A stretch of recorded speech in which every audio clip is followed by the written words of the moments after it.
Selamat sore pemirsa, Sumatera Utara hari ini kembali hadir menjumpai Anda edisi Rabu 9 Maret 2022 bersama saya Hafiz Eko Diantoro. Dan saya Nur Hasanah. Beragam informasi terkini seputar Sumatera Utara telah dirangkum tim redaksi kami untuk Anda dan berikut informasi selengkapnya.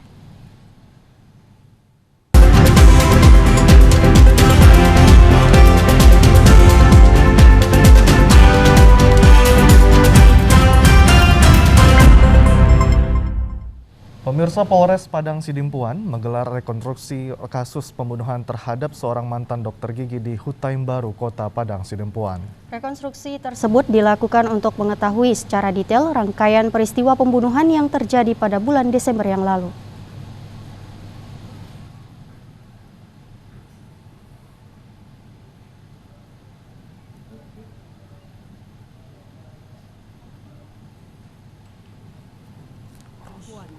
Rekonstruksi yang berlangsung dalam 15 adegan ini diperankan langsung kedua tersangka Ridwan Harahap dan Ferdiansah Siregar.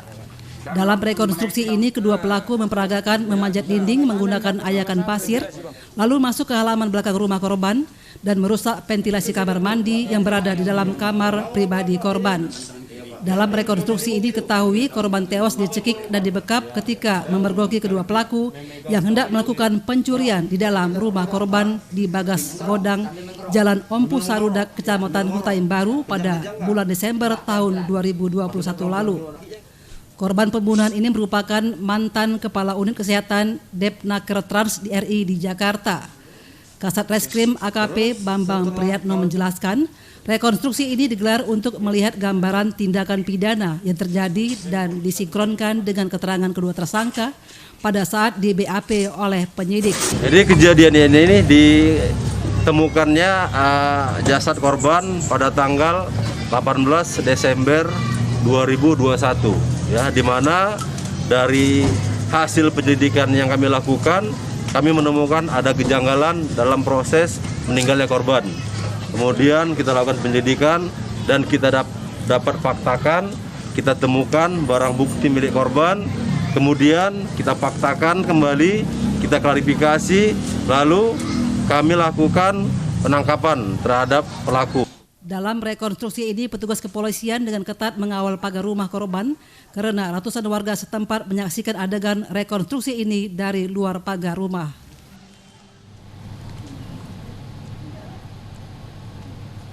Pemirsa, satu unit rumah semi permanen milik CV Serasi Jaya di Kota Tebing Tinggi ludes dilalap si jago merah. Kebakaran ini terjadi di Jalan Setiabudi, Kelurahan Brohol, Kecamatan Rambutan, Kota Tebing Tinggi. Dugaan sementara kebakaran akibat arus pendek. Kejadian ini pertama kali diketahui seorang anak yang berada di sebelah rumah yang sedang terbakar. Ia pun terkejut dan langsung histeris berteriak dan menelpon orang tuanya yang tak jauh dari rumahnya langsung pulang ke rumah untuk melihat kejadian tersebut. Setiba di lokasi, dirinya melihat api sudah membakar seluruh bangunan rumah yang sudah 1 bulan kosong tidak ada penghuninya. Karena takut api menjalar ke bangunan rumahnya, ia pun langsung berteriak minta tolong kepada warga. Mendengar teriakan minta tolong, seluruh karyawan pabrik yang bersebelahan dengan lokasi kejadian langsung berdatangan untuk memadamkan api. Dari informasi yang dihimpun, dugaan sementara api berasal dari hubungan arus pendek listrik yang kemudian membakar rumah semi permanen tersebut.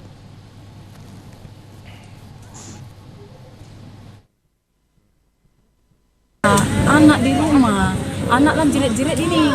Kawannya datang naik kereta, api udah besar dari samping. Dari samping belakang rumah? Nggak belakang rumah, samping mana. Habis dia jerit-jerit minta tolong, ya keluar semua. Kalau tadi nggak ada anak-anak, ini biasa kosong ya. Kosong, kami jualan semua. Kalau tadi nggak ada, habis. 12. Jadi duga api ini dari mana salah, Bu? Itulah kita kurang tahu api dari mana nih. Bertanda tanya alangnya. Tapi nggak ada korban ya, Bu? Ada.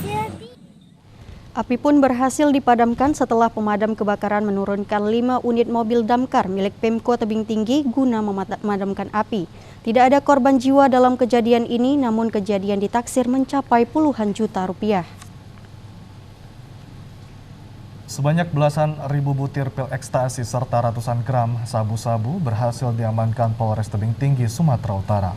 Hasil pengamanan barang bukti ini merupakan hasil operasi Antik Toba yang dilaksanakan pada Februari 2022 yang lalu.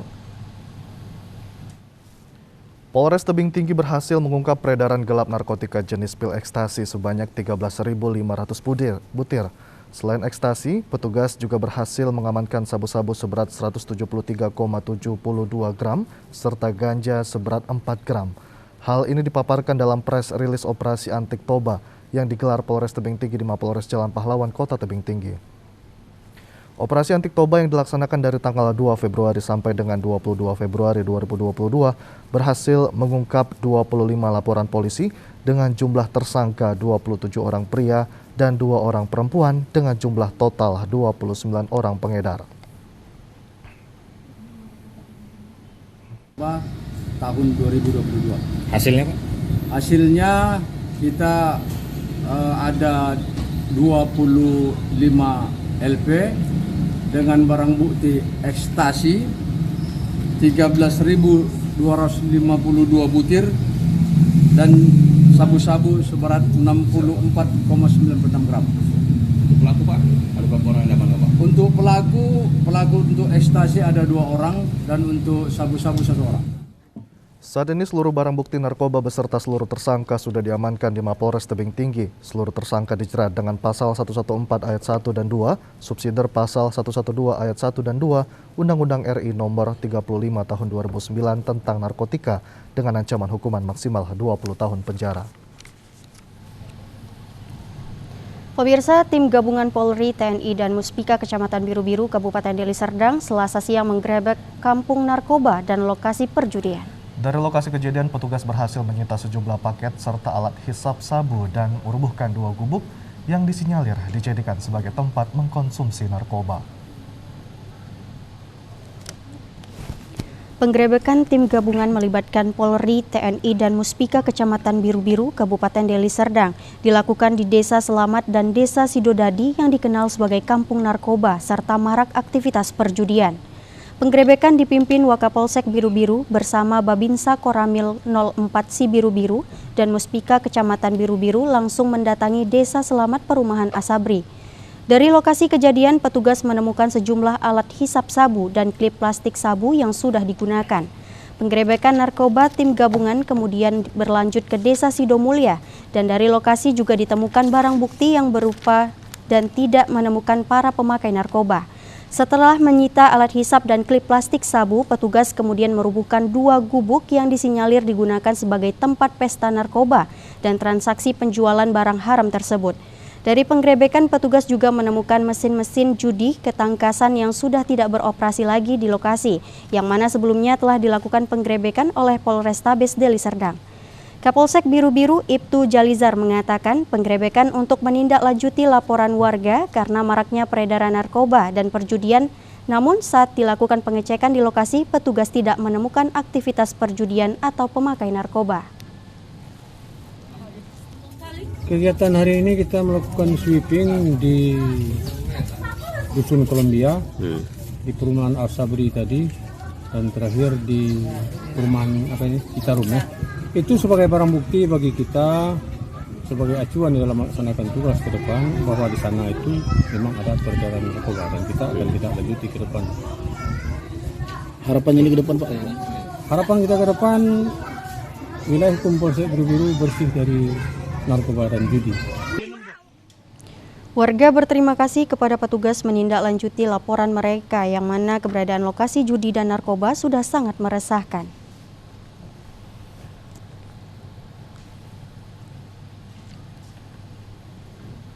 Asabi sangat berterima kasih kepada Bapak Hinca, Komisi 3. Ya, terima kasih sangat Pak. Begitu juga dengan Bapak Kapolda Sumatera Utara, dengan Bapak Bapak Babinsa, semua dari semualah yang sudah mendukung dan membersihkan. Selagi ada narkoba, ada perjudian ikan-ikan, memang resah, nggak bisa tenang lah. Situasi saat ini Bu? Situasi saat ini saat sudah diginiin, kami sudah mulai tenang.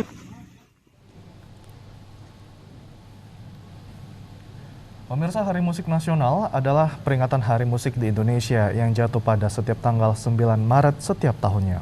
Bagaimana keberadaan musik di Indonesia pada era digital saat ini? Apakah lebih memberi makna yang lebih atau justru tidak menguntungkan kepada seniman musik? Untuk membahas, ini kita akan terhubung dengan Ritaoni Hutajulu selaku Kaprodi Etnomusikologi USU. Ya, selamat sore Ibu Ritaoni Hutajulu.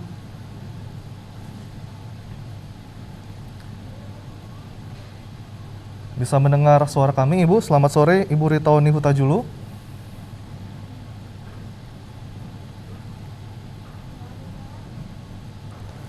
Maaf Ibu, kita tidak mendengar nih suara Ibu.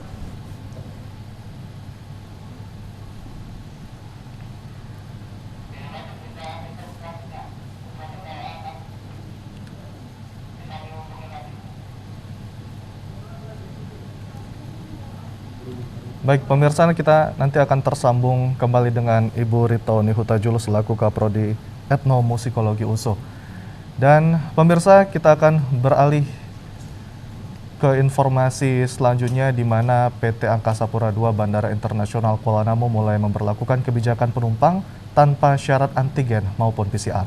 Hal ini sesuai dengan surat edaran Kementerian Perhubungan Kemenhub tentang petunjuk pelaksanaan perjalanan orang dalam negeri dengan transportasi udara pada masa pandemi COVID-19.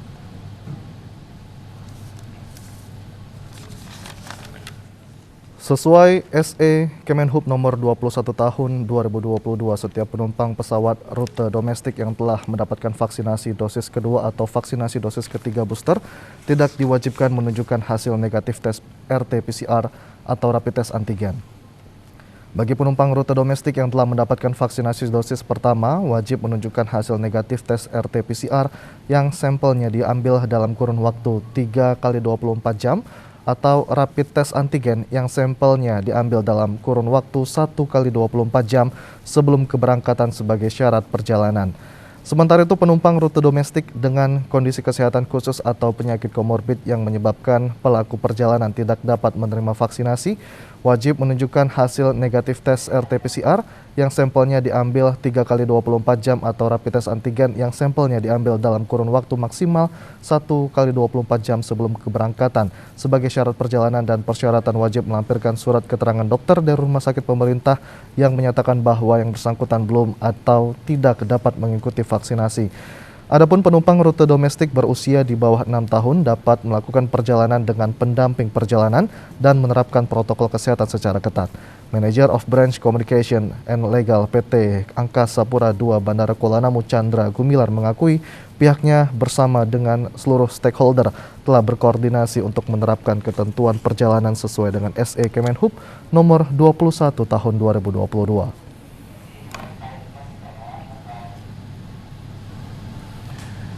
Pemirsa, beragam informasi aktual lainnya akan kami hadirkan sesaat lagi. Tetaplah bersama kami di Sumatera Utara hari ini.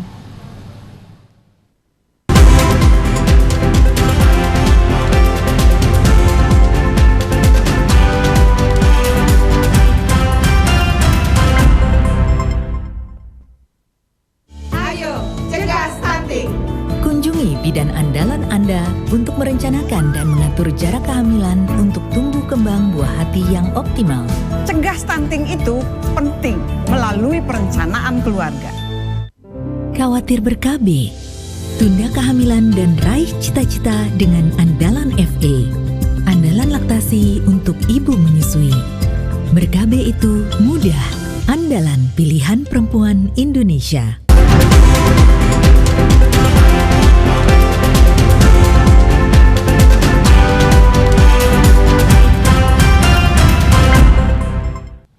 Terima kasih Anda masih menyaksikan Sumatera Utara hari ini. Pemirsa, Kementerian Perhubungan telah membuat kebijakan baru tidak mewajibkan pelaku perjalanan udara menunjukkan tes PCR dan rapid test antigen. Kebijakan ini berlaku sejak 8 Maret 2022 dan diapresiasi para penumpang pesawat rute domestik. Pada surat edaran Kementerian Perhubungan nomor 21 tahun 2022 dijelaskan, penumpang pesawat rute domestik yang sudah divaksinasi pertama dan kedua serta vaksinasi ketiga booster dapat melakukan perjalanan udara tanpa wajib menunjukkan tes PCR atau rapid test antigen. Namun bagi penumpang yang hanya melakukan vaksinasi dosis pertama, masih berlaku ketentuan menunjukkan hasil negatif tes PCR atau tes antigen dengan masa pengambilan sampel maksimal 3 kali 24 jam dan 1 kali 24 jam sebelum keberangkatan sebagai syarat perjalanan. Surat edaran ini diapresiasi sejumlah penumpang pesawat rute domestik, terutama mereka yang telah mengikuti vaksinasi COVID-19 dosis pertama dan kedua, serta vaksinasi booster. Kebijakan baru pemerintah pusat tersebut telah membantu warga atau pelaku perjalanan udara rute domestik terbebas dari biaya tambahan perjalanan sebesar Rp80.000 hingga Rp100.000 untuk urusan swab antigen atau tes PCR yang berlaku sebelumnya. Kami secara pribadi merasa senang karena sudah dibebaskan untuk membuat antigen kalau mau keberangkatan naik pesawat. Karena kita yakin bahwa COVID itu sudah mulai hilang. Jadi kami bangga dan kami senang bahwasanya naik pesawat tidak pakai syarat antigen lagi. Walaupun pemerintah saat ini sudah memberikan kebebasan seperti itu, tetapi hendaknya kita mengimbau semua masyarakat kita juga itu tetap mematuhi protokol kesehatan dan memberikan sebuah keinginan ya kepada keluarga maupun pribadi untuk melaksanakan vaksin. Meskipun demikian, pihak kantor kesehatan pelabuhan KKP Bandara Binaka Gunung Sitoli tetap memperketat pemantauan dan pemeriksaan syarat perjalanan yang masih mutlak ditunjukkan oleh para penumpang. Sesuai dengan SC Satgas Kasatgas nomor 11 yang baru terbit kemarin dan mulai diberlakukan mulai kemarin tanggal 8 Maret 2022, yang mana di situ ditekankan bahwasanya setiap calon pelaku perjalanan dalam negeri yang domestik itu tidak diwajibkan antigen. Tidak memerlukan antigen atau PCR ke seluruh Indonesia bila mana sudah melakukan atau sudah mendapatkan vaksin 2 ataupun booster. Namun bila masih vaksin 1 maka diperlukan antigen. Begitu juga rentang usianya itu 6 tahun ke atas. Jadi untuk 6 tahun ke bawah tidak diwajibkan, dan tapi itu ada catatan bahwasanya itu harus ada pendampingnya, Bang. Gitu. Sebanyak 14 provinsi di Indonesia menginformasikan turunnya kasus positif COVID-19 selama 1 minggu terakhir, termasuk Sumatera Utara. Indikator lain juga menunjukkan perbaikan penanganan pandemi COVID-19, sehingga mendorong pemerintah pusat melalui Kementerian Perhubungan mulai memberlakukan kebijakan baru tersebut. Pemirsa, musyawarah pertama Dewan Pimpinan Cabang Perhimpunan Advokat Indonesia Pradi Kota Medan digelar pagi tadi. Musyawarah cabang ini digelar guna melakukan pemilihan terhadap calon Ketua DPC Pradi Suara Advokat Indonesia SAI Kota Medan periode 2022-2026. Muscap DPC Pradi Suara Advokat Indonesia SAI Kota Medan yang digelar di Hotel Polonia, Jalan Sudirman, Kota Medan, mengangkat tema meningkatkan mutu dan kualitas advokat yang berintegritas dan cerdas, sekaligus dilakukan pembukaan untuk pemilihan Ketua DPC Pradi SAI Kota Medan periode 2022-2026. Muscap pertama yang dilakukan Pradi SAI yang digelar diikuti seluruh anggota Pradi SAI Kota Medan. Ketua Umum Dewan Pimpinan Nasional Pradi SAI yang diwakili Wakil Ketua John Panggabean mengatakan, setiap anggota Pradi harus memiliki rasa kekompakan dan persatuan karena saat ini terdapat anggota Pradi yang sedang menjalankan tugas berurusan dengan pihak berwajib. Maka dari itu, ia juga berpesan kepada ketua yang terpilih nantinya agar dapat memperhatikan setiap anggota Pradi karena Undang-Undang Advokat menyatakan advokat tidak dapat dituntut balik secara perdata maupun pidana dalam rangka menjalankan tugas. Siapapun terpilih harus kita dukung ya DPC Pradi Medan ya untuk periode berikutnya. Dan saya yakin kekompakan yang paling utama karena organisasi ini adalah untuk bertujuan melindungi anggota. Ini prioritas. Seperti yang saya katakan tadi dalam penyampaian sambutan saya, bahwa organisasi advokat terutama Pradi harus bersatu. Dan saat ini dibutuhkan figur ketua yang bisa mengayomi. Ya, periode yang lalu sudah dijalankan oleh Pak Dr. Japan Sensinaga sudah bagus. Kami yakin, percaya ini akan diikuti berikutnya, bahkan lebih bagus lagi. Jadi itu saja saran saya. Dan anggota harus diperhatikan, khususnya kalau ada masalah anggota harus dibela. Sementara itu, Ketua DPC Peradi SAI Kota Medan, Japan Sinaga mengatakan, harkat martabat sebagai advokat harus dipertahankan karena menjadi advokat merupakan pekerjaan yang terhormat. Maka dari itu, ke depan Peradi SAI Kota Medan akan membina dan mendidik anggota Peradi guna mewujudkan advokat yang lebih berkualitas. Ia juga berharap kepada ketua yang terpilih nantinya agar dapat melindungi setiap anggota yang ada di organisasi Peradi Suara Advokat Indonesia Kota Medan. Kalau nanti saya terpilih kembali sebagai ketua, kita terutama meningkatkan kualitas daripada anggota ya, dan menjaga martabat daripada advokat harus kita pertahankan. Bahwa advokat itu adalah officium nobile, istilahnya pekerjaan yang terhormat, yang mulia. Jadi kita ke depan, kita bina kekompakan anggota ini. Medan Sumatera Utara kami 800 lebih anggota. Ini harus kita bina. Bagaimana supaya kompak, mendorong supaya advokat-advokat ini lebih berkualitas. Jadi kita menjaga kualitas, bahwa advokat ke depan harus saling melindungi terhadap siapapun ketua nanti ke depan harus melindungi anggota. Itu yang harus kita programkan. Peradi Cabang Kota Medan saat ini telah membangun lembaga bantuan hukum dalam rangka membantu dan membela masyarakat untuk memperoleh keadilan.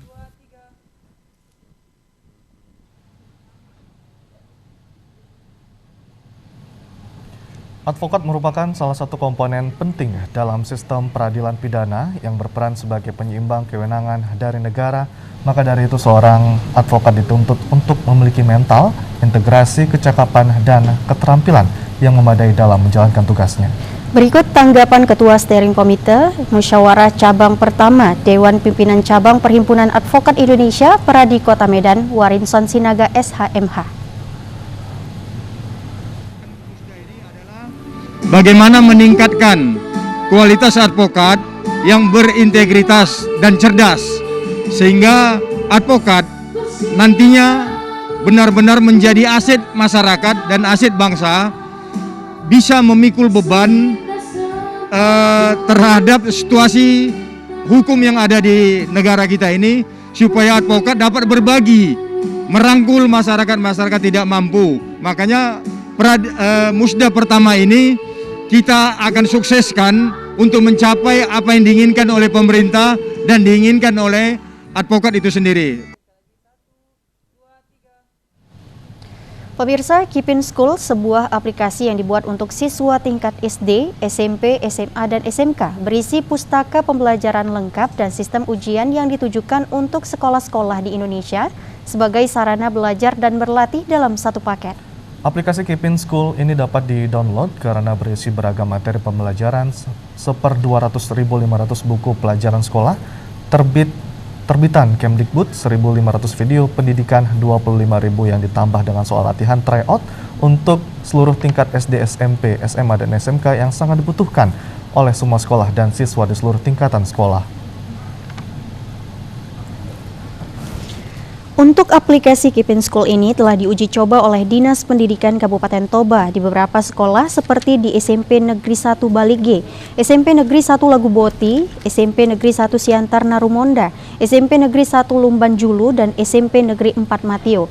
Kepala Dinas Pendidikan Kabupaten Toba, Ricardo Hutajulu, mengatakan program aplikasi Keepin ini telah direncanakan dan nantinya dapat diterapkan di seluruh sekolah yang ada di Kabupaten Toba.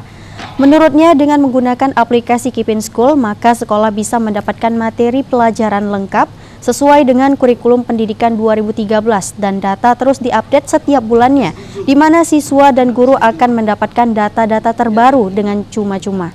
Selain itu, Keepin School juga difasilitasi dengan fitur download dan go, di mana konten data yang sudah diunduh dapat digunakan tanpa perlu jaringan internet lagi. Keepin School diharapkan sekolah dapat menerapkan metode pembelajaran terbaru di mana belajar bukan hanya sekedar berhubungan dengan membaca buku, namun juga dikuatkan dengan audio visual.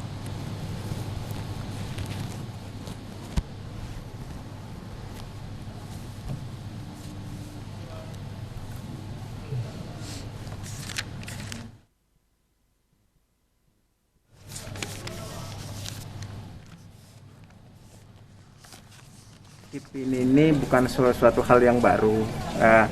Ini kan sekarang zamannya digitalisasi pendidikan. Jadi segalanya kita sudah bisa bergelut dengan digitalisasi untuk belajar. Jadi KIPIN ini adalah kios pintar, sebuah perangkat yang sudah berisi ratusan ribu buku dan puluhan juga video. Jadi di situ ada buku pelajaran, ada juga buku di luar buku pelajaran yang bisa di-download oleh setiap siswa dengan memakai Android tanpa memakai pulsa. Nah, guru juga bisa mendownload video-video pembelajaran. Siswa juga bisa. Jadi seandainya siswa kurang paham dengan pembelajaran di sekolah, maka siswa bisa membuka video pembelajaran itu, mengikuti materi yang di syuting atau dilakukan di video pembelajaran. Memasuki era digital ini, memanfaatkan mobile aplikasi KIPIN School akan menjadikan pendidikan di Kabupaten Toba menjadi lebih mudah dan gratis, lebih lengkap dan juga lebih menyenangkan. Ya, pemirsa, Hari Musik Nasional adalah peringatan Hari Musik di Indonesia yang jatuh pada setiap tanggal 9 Maret setiap tahunnya. Bagaimana keberadaan musik di Indonesia pada era digital saat ini? Apakah lebih memberi makna yang lebih atau justru tidak menguntungkan kepada seniman musik? Untuk membahas ini, kita akan terhubung dengan Ritaoni Hutajulu selaku Kaprodi Etnomusikologi USU. Ya, selamat sore Ibu Ritaoni Hutajulu. Selamat sore. Selamat sore, selamat Hari Musik Nasional terlebih dahulu Ibu. Ya, sama-sama. Selamat Hari Musik Nasional Indonesia. Ibu Ritaoni selaku Kaprodi Etnomusikologi USU sekaligus pengamat musik. Ibu Rita, seperti apa mungkin dari sisi kacamata sebagai pengamat musik melihat perkembangan musik yang ada di Indonesia maupun juga di Kota Medan saat ini, Ibu? Perkembangan musik ya sangat-sangat pesat dalam hal platform digital. Ya, jadi sekarang kan sudah sebenarnya gampang, orang tidak terpusat lagi di Jakarta untuk bisa produce musik. YouTube, ada Spotify, itu semuanya tersedia gitu. Jadi banyak sekali musik yang tumbuh gitu. Tapi permasalahannya bagaimana dengan musik-musik yang tidak bisa masuk ke dalam platform digital ini. Misalnya kalau di Indonesia, saya kira kenapa kita mengadakan Hari Musik Nasional, karena Indonesia adalah salah satu negara yang besar dan punya keragaman musik tradisi yang sangat banyak. Baik, dari segi genre alat musik itu sangat kaya sebenarnya. Jadi mungkin ini juga tujuan dari pemerintah untuk membuat satu hari untuk kita sama-sama mengapresiasi keberagaman dan kekayaan musik tradisi di Indonesia. Baik, dengan beragamnya digital platform musik yang ada di Indonesia, apakah itu bisa menambah kecintaan kaum muda terhadap musik, mengingat semuanya serba digital dan bisa dikatakan saat ini itu juga membuat para penggiat musik mendapatkan keuntungan ya dibanding dengan para musisi yang mungkin sebelumnya sudah tergabung dalam sebuah label, Ibu. Bagaimana menurut tanggapan Ibu? Ya, ini sekarang mekanismenya sudah berubah. Jadi setiap pemusik harus keep up ya sama apa yang berkembang sekarang. Dulu ada era kaset, era CD. Nah, sekarang semuanya digital, mungkin tidak ada lagi fisik. Ya. Jadi setiap pemusik harus juga update, harus mengikuti perkembangan yang ada. Saya kira begitu yang supaya ekosistem dari musik itu bisa berjalan dengan baik sehingga pemusik itu lebih sejahtera hidupnya begitu. Kemudian Ibu, kami ingin tanyakan bagaimana seharusnya seniman musik itu memaknai Hari Musik Nasional yang diperingati pada hari ini, Bu? Ya, kalau saya sih kembali kepada sebagai pemusik Indonesia, saya sangat mendorong pemusik ini sudah harus punya identitas. Ya, jangan jadi hanya mengikuti perkembangan dari luar, apa yang masuk itu diserap begitu saja, tapi tidak punya ciri. Jadi di dalam istilah musik itu sering disebut dengan signature. Apakah kita sudah punya signature? Musik Indonesia banyak sekali, musik populer banyak sekali, tapi yang mencirikan Indonesia adakah? Ya, apakah musik Indonesia juga bukan hanya didengar di Indonesia, tapi juga didengar di luar? Jadi kita jangan hanya konsumer saja begitu. Baik. Jadi perlu kejelian dari pemusik Dan seperti yang saya katakan tadi, tentu saja sebagai kaprodi dari etnomusikologi, kan kami itu kita belajar musik-musik tradisi. Jadi kami sangat berharap bahwa generasi muda itu juga mencari sumber-sumber musik tradisi yang ada di sekitarnya, menjadi inspirasi ketika mereka membuat musik-musik yang baru. Baik, berbicara mengenai musik tradisi, mungkin seperti apa saat ini antusias dari para generasi muda terhadap musik tradisi yang mungkin saat ini perlahan sedikit mulai memudarkah, atau saat ini seperti apa, Ibu? Iya, musik tradisi memang khususnya ya di Indonesia, bahkan di Sumatera Utara itu memang mengalami penurunan karena masyarakat tidak terlalu menggunakannya lagi. Karena musik-musik tradisi kita kan berkaitan dengan ritual ya. Jadi padahal kekayaan itu bisa saja dipindahkan dalam bentuk yang lain, dalam kekaryaan gitu. Jadi saya sangat menyarankan bahwa pemusik-pemusik sekarang itu juga belajar, tapi memang nggak bisa disalahkan juga karena sistem pendidikan kita, bahkan media sendiri ya, TVRI atau TV-TV swasta lainnya, apakah sudah menyajikan musik-musik tradisi dengan porsi yang memadai sehingga para anak muda itu bisa mendapat akses untuk keberagaman musik tradisi yang ada di sekitarnya. Jadi ekosistemnya itu yang harus kita pelihara. Apakah di pendidikan musik tradisi juga diajarkan? Apakah di media itu tidak didominasi oleh musik-musik populer? Begitu. Jadi harus ada balance antara knowledge dari musik-musik yang ada sehingga pemusik-pemusik punya punya akses untuk bisa mengapresiasi berbagai keberagaman musik tradisi sehingga ketika dia berkarya dia juga dapat inspirasi yang baru dan musik yang diciptakannya menjadi berciri Indonesia begitu. Baik Bu, ini mungkin sekaligus pertanyaan terakhir kami ya Bu. Apa harapannya kepada seniman musik Indonesia sehingga dapat terus membuat karya-karya baru untuk musik Indonesia dan juga daerah nih Bu? Ya, saran saya sih terus menggali ya kekayaan musik-musik yang ada. Jadi kalau jangan hanya ikut-ikutan saja ya. Jadi kadang-kadang kalau pemusik-pemusik luar itu mereka bukan tidak puas hanya musik yang mereka dapatkan di negara mereka saja. Mereka berkunjung keluar ke berbagai tradisi dunia. Nah, kita sendiri pemusik Indonesia nggak perlu mungkin harus ke luar negeri. Kita punya kekayaan di sekeliling kita sendiri.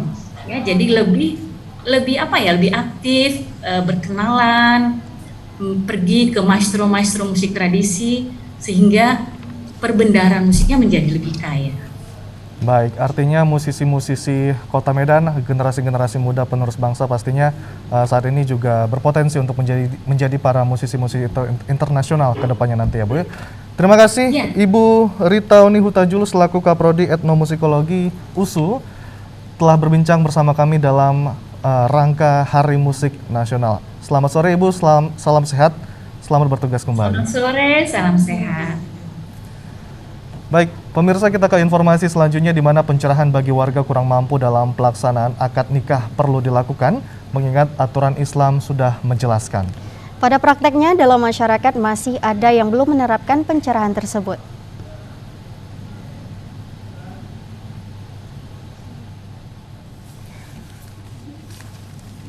Penegakan dan pencerahan aturan dalam akad nikah menjadi penting untuk dilakukan sebagai wujud tanggung jawab pribadi maupun keluarga nantinya di akhirat.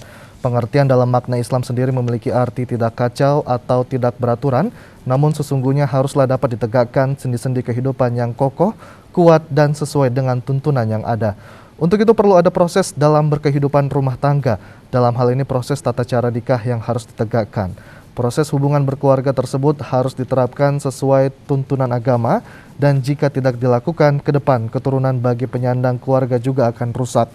Secara bernegara juga sudah menerapkan legal formal pemberlakuan hukumnya terkait hubungan keluarga. Hal tersebut menjadi cerminan kondisi masyarakat serba kekurangan, menjadi perhatian semua pihak, di mana sejumlah pasangan keluarga sudah berada pada satu rumah tangga hingga sudah bertahun-tahun, namun belum memiliki bukti nikah secara sah. Kondisi tersebut terungkap pada pantauan liputan TVRI hari ini pada momen nikah massal berlangsung di kantor KUA Medan Denai di Medan.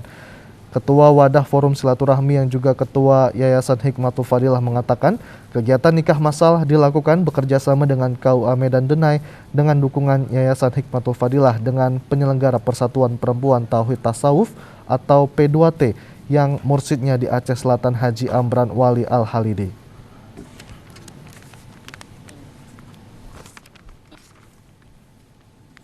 Alhamdulillah pada hari ini kami telah menikahkan beberapa pasangan binaan kami, yaitu warga Pemulung Kota Medan, yang mana selama ini kita sudah mempunyai koordinator di sana dan mereka melihat siapa-siapa yang sudah saat tapi belum menikah.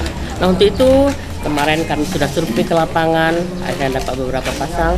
Akhirnya pada hari ini alhamdulillah kerjasama kita P2T Persatuan Perempuan Tauhid Tasawuf bekerjasama dengan KUA dan didukung oleh Yayasan Hikmatul Fadilah menikah di kantor KUA pada hari ini. Alhamdulillah berjalan dengan lancar. Harapan kami ke depan, mudah-mudahan yang setelah menikah ini tentunya kami mendoakan dan kita semua mendoakan semoga menjadi keluarga sakinah mawaddah warahmah, dan mudah-mudahan tempat tinggal mereka yang selama ini sana mudah-mudahan setelah menikah bisa pula di tempat tinggal yang lebih layak lagi.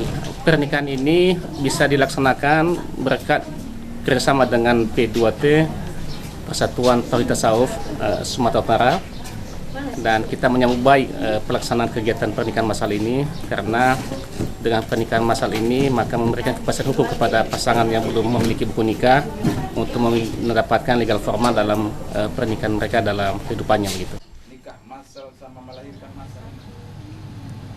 Pemirsa, kami akan segera kembali dengan sejumlah informasi lainnya. Sumatera Utara hari ini akan segera kembali.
Pemirsa, pihak perusahaan klaim tidak ada kebocoran gas beracun atau hidrogen sulfida yang menimpa puluhan orang warga desa Sibanggor Julu, Sorik Marapi, Kabupaten Mandailing Natal. Setelah dilakukan pengecekan, kebocoran gas alam H2S yang dikelola pihak perusahaan SMGP tidak terdeteksi, bahkan radius tempat jatuhnya korban juga dianggap terlalu jauh dari lokasi pembukaan uji coba sumur di well pad AAE.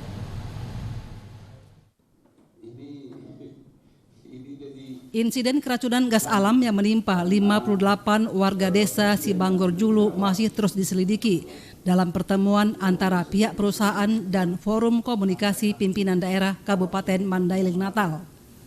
Pihak perusahaan Sorik Marapi Geothermal Power atau perusahaan pembangkit listrik panas bumi membantah telah terjadi kebocoran gas. Hal itu dijelaskan saat pertemuan di kantor Bupati Mandailing Natal pada Selasa siang. Diakui perusahaan bahwasanya saat insiden terjadi, pihaknya sedang melakukan uji coba pembukaan sumur Wilpad AAE 05. Namun saat kegiatan itu berlangsung tidak terjadi kebocoran gas. Hal tersebut dibuktikan dengan pengukuran gas oleh karyawan yang berdinas saat itu. Bahkan sejumlah sensor yang berada di sekitar lokasi juga tidak menyala sebagai tanda bahaya. Bukan kebocoran, sekali lagi Pak, ini bukan kebocoran. Kita buka sumur untuk diuji. Nah, SOP kita laksanakan dengan sesuai yang disetujui oleh BTKE dan sudah sesuai dengan kaidah internasional. Tapi muncul korban keracunan, Pak. Itu seperti apa jadinya? Itu yang kita mau investigasi. Tapi setelah dicek pertama, cek awal dari perusahaan memang tidak ada paparan, berarti tidak ada sebaran gas ini berarti? Nggak ada Pak. Jadi sampai mana, radius berapa Pak?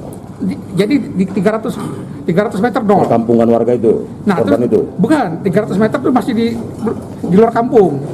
Nah, di kampung itu 397 meter. Di situ ada petugas kami, warga situ juga. Dia ngukur. Tidak ada katanya? Dia bilang CO-nya 2 ppm, H2S-nya 1 ppm. Oke. Jadi saya bilang aman. Bapak menduga ini muncul korban ini gara-gara apa berarti Pak? Itu yang kami bingung, nggak tahu kami. Itu yang perlu diinvestigasi dan kami minta, makanya kami panggil EBTKI yang ahli untuk memberikan investigasi, mencari tahu yang sebenarnya apa dan melakukan perbaikan. Menanggapi pernyataan perusahaan tersebut, pihak Pemkab Mandailing Natal meminta Kementerian ESDM bersama Forkopimda melakukan investigasi terkait keracunan gas yang menimpa warga desa Sibanggor Julu tersebut. Kita sepakat melakukan membentuk tim investigasi karena info dari pihak perusahaan bahwa tidak terjadi kebocoran. Tentu padahal di satu sisi masyarakat kita sudah korban. Nah, hari ini kita telah memutuskan membentuk sebuah tim investigasi melibatkan seluruh komponen Forkopimda Kabupaten Natal. Sambil kita menunggu tim dari pusat BPTKE yang tentunya sama-sama kita melakukan investigasi faktor. Pemirsa, 2 balita kembar dan ibunya jadi korban gas beracun yang diduga dari kegiatan pembukaan sumur uji coba perusahaan di desa Sibanggor Julu. Kini kondisi bayi dan ibunya sudah mulai membaik, namun masih menyisakan pusing dan lemas. 2 balita kembar berusia 9 bulan yang bernama Winda Hasanah dan Wilda Hasanah, anak pasangan suami istri Nur Maida dan Abdul Rahim, kini kondisinya mulai stabil. Kedua balita ini sudah mulai membaik, tidak seperti saat pertama dirujuk ke rumah sakit. Begitu juga dengan kondisi sang ibu balita ini juga sudah mulai stabil meski masih mengalami pusing dan lemas. Ibu dan anak ini merupakan korban dari 58 orang korban keracunan gas alam yang diduga paparan dari salah satu perusahaan pembangkit listrik panas bumi di desa Sibanggor Julu. Saat ini kondisi para korban sudah mulai membaik, hanya menyisakan pusing dan lemas. Sementara korban lainnya juga sudah mulai membaik dan sebagian sudah pulang ke rumah masing-masing. Hingga hari ini korban yang tersisa masih dirawat di rumah sakit sebanyak 8 orang, yang rata-rata pasien yang paling terparah saat pertama kali dilarikan ke rumah sakit. Ada 5 di rumah. Tapi bayi kembar kita ini yang jadi korban juga ya. Yang kita itu kan sakit kenapa nih yang ada misalnya. Tapi nggak ke rumah sakit. Suami juga nggak kena, nggak apa. Jadi ibu sama 2 putri kembar ibu ya. Saat ini kondisi seperti apa, Bu? Pemirsa, berbagai jenis sayur mayur di pasar-pasar tradisional di Kota Medan harganya masih tetap mahal dalam 3 minggu terakhir. Naiknya harga berbagai jenis sayur mayur ini sebagai dampak dari kian sedikitnya pasokan dari sentra-sentra produksi sayur mayur kepada tingkat pengecer. Sampai saat ini, kebanyakan di antara jenis sayur mayur di pasar tradisional di Kota Medan masih tetap mengalami kenaikan harga. Di pasar tradisional Helvetia Kota Medan, misalnya kenaikan harga berbagai jenis sayur mayur ini mengakibatkan kian sepinya pembeli. Bahkan dengan naiknya harga sayur mayur ini membuat pedagang sayur mayur juga mengeluh karena dagangan mereka sedikit yang laku terjual. Salah seorang pedagang sayur mayur, Retna Jelita Tarigan, mengatakan naiknya harga sayur mayur ini dipicu kian sedikitnya pasokan sayur mayur dari tingkat distributor, yaitu dari sentra-sentra produksi sayur mayur di Sumatera Utara ke pedagang tingkat pengecer. Di antara berbagai jenis sayur mayur yang mengalami kenaikan harga yang tinggi adalah tomat. Harga tomat saat ini Rp16.000, di mana sebelumnya hanya Rp7.000 setiap kilogramnya. Demikian halnya bawang merah naik menjadi Rp32.000, padahal sebelumnya hanya Rp15.000 setiap kilogramnya. Bawang putih juga harganya naik dari Rp24.000 menjadi Rp28.000 setiap kilogram. Harga kentang juga mengalami kenaikan dari Rp8.000 naik menjadi Rp11.000 setiap kilogram. Cabai merah juga harganya naik dari Rp15.000 menjadi Rp60.000 setiap kilogram. Demikian halnya cabai hijau naik dari Rp20.000 menjadi Rp28.000 setiap kilogram dan wortel dari Rp2.000 naik menjadi Rp5.000 setiap kilogramnya. Cabai, tomat, bawang, sayur-sayuran. Udah berapa lama ini, Bu? Udah hampir sebulan, Pak. Kayaknya persediaannya kurang gitu, Pak. Banyak yang mengeluh, Pak. Yang penjual pun mengeluh juga karena harus bertambah modal. Harapan kami semua pedagang semoga harga-harga ini semakin berturun. Sementara itu pemirsa, harga daging sapi dan harga daging ayam potong juga masih tetap mengalami kenaikan harga di pasar-pasar tradisional di Kota Medan. Para pedagang menyatakan naiknya harga daging sapi dan daging ayam potong akibat sedikitnya pasokan dari tingkat distributor ke tingkat pengecer. Dari pantauan tim liputan TVRI hari ini di pasar-pasar tradisional di Kota Medan, lapak-lapak pedagang daging hanya sedikit ada persediaan daging. Pedagang daging sapi misalnya mengeluhkan karena dalam 2 bulan terakhir pasokan daging sapi sangat sedikit. Akibatnya harga daging sapi mengalami kenaikan dari Rp125.000 menjadi Rp140 hingga Rp145.000 setiap kilogram. Naiknya harga daging sapi ini mengakibatkan pembeli juga kian sepi dalam 2 bulan terakhir. Pedagang daging sapi juga menyatakan tidak mengetahui apa penyebab sedikitnya pasokan daging sapi dari tingkat distributor ke tingkat pengecer di pasar-pasar. Sementara itu kenaikan harga juga terjadi pada daging ayam potong. Harga daging ayam potong saat ini di pasar-pasar tradisional di Kota Medan senilai Rp30 hingga Rp31.000 setiap kilogram.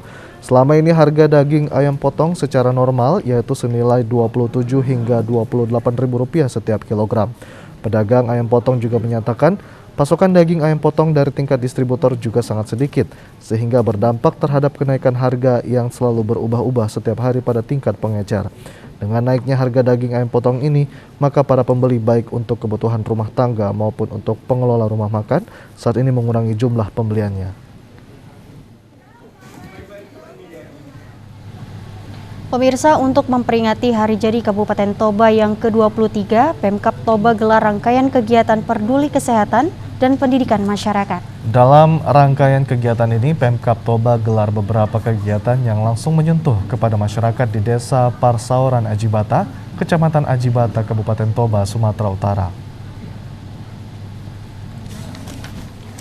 Kegiatan tersebut berupa pelaksanaan percepatan vaksinasi massal untuk dosis pertama, kedua, dan ketiga atau booster, pengobatan gratis, pemberian makanan tambahan ibu dan bayi, pelayanan KB, pemberian beasiswa bagi siswa-siswi yang berprestasi, dan sekaligus peninjauan atau peresmian UPT Puskesmas Ajibata.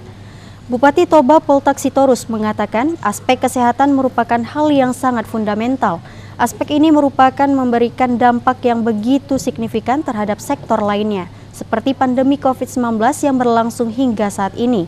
Berkembang dari masalah kesehatan menjadi masalah sosial, ekonomi, dan keuangan global. Setidaknya COVID-19 menyadarkan kita untuk menempatkan aspek kesehatan menjadi sesuatu hal yang sangat penting dan mendesak untuk dilakukan, melalui peningkatan kesehatan, pencegahan, penyembuhan, dan pemulihan penyakit. Dengan harapan masyarakat semakin mudah mendapatkan fasilitas kesehatan yang cepat, dekat, berkualitas, dan memuaskan, sehingga terwujud pula kesadaran, kemauan, dan kemampuan hidup sehat bagi masyarakat, sebagai investasi pembangunan SDM yang produktif secara sosial dan juga ekonomis. Para petugas kesehatan baik dokter, perawat, maupun tenaga kesehatan lainnya juga diminta untuk terus termotivasi dan bersemangat dalam menjalankan tugasnya, memberikan pelayanan kesehatan kepada masyarakat dengan sikap yang ramah, tulus, dan ikhlas tanpa memandang suku, agama, ras, dan golongan, serta status sosial lainnya.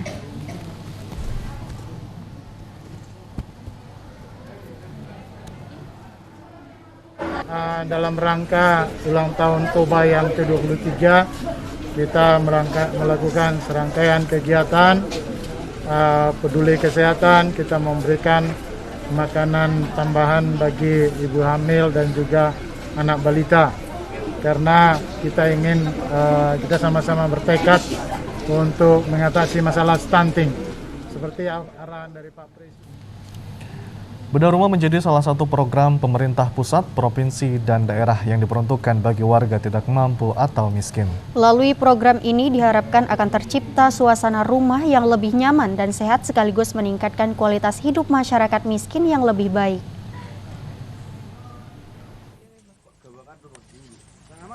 Seperti inilah kondisi salah satu gubuk di Dusun Cibadak, Kelurahan Situmeang, Habinsaran, Kecamatan Sipoholon, yang ditempati salah seorang warga Tapanuli Utara yang mendapatkan program bedah rumah. Warga penerima bantuan bernama Magda Situmeang ini berusia 80 tahun dan selama 30 tahun tinggal sendiri di gubuk yang berada di lokasi perladangan dengan kondisi yang cukup memprihatinkan. Atas adanya informasi tersebut yang sebelumnya telah disampaikan ke pemerintah daerah, Bupati Tapanuli Utara Nixon Nababan didampingi Camat Sipoholon dan Lurah Situmeang Habinsaran meninjau kondisi gubuk Magda untuk melihat langsung kondisi rumah yang sudah sangat tidak layak untuk ditempati ini, serta menyerahkan 1 unit kunci rumah yang beberapa waktu lalu telah selesai dibangun melalui program bedah rumah. Kepala Dinas Cipta Karya dan Perumahan Budiman Gultom mengatakan program bantuan sosial peningkatan kualitas bangunan rumah di Kabupaten Tapanuli Utara menjadi layak huni dan sehat yang diberikan setiap penerima program ini mendapatkan bantuan sebesar Rp17.500.000. Sedangkan jumlah bedah rumah yang bersumber dari APBN untuk Kabupaten Tapanuli Utara pada tahun 2021 lalu sebanyak 1.660 unit, dari Provinsi Sumatera Utara 50 unit, dari dana APBD sebanyak 28 unit yang tersebar di 15 kecamatan. Buat Amang Bupati yang telah memberikan bantuan. Semoga Bapak panjang umur. Ucapan terima kasih serta bahagia disertai rasa haru yang sangat mendalam sangat dirasakan Magda Situmeang saat menerima kunci rumahnya dari Bupati Tapanuli Utara. Pemirsa, informasi tadi sekaligus menutup perjumpaan kita pada sore hari ini. Kami terus mengimbau kepada Anda untuk tetap menerapkan protokol kesehatan dengan ketat dengan memakai masker, menjaga jarak, dan selalu mencuci tangan di air yang mengalir dengan menggunakan sabun. Saya Hafiz Eko Diantoro. Dan saya Nur Hasanah. Indonesia pulih karena aku. Indonesia pulih karena kamu. Indonesia pulih karena kita. Selamat sore. Sampai jumpa.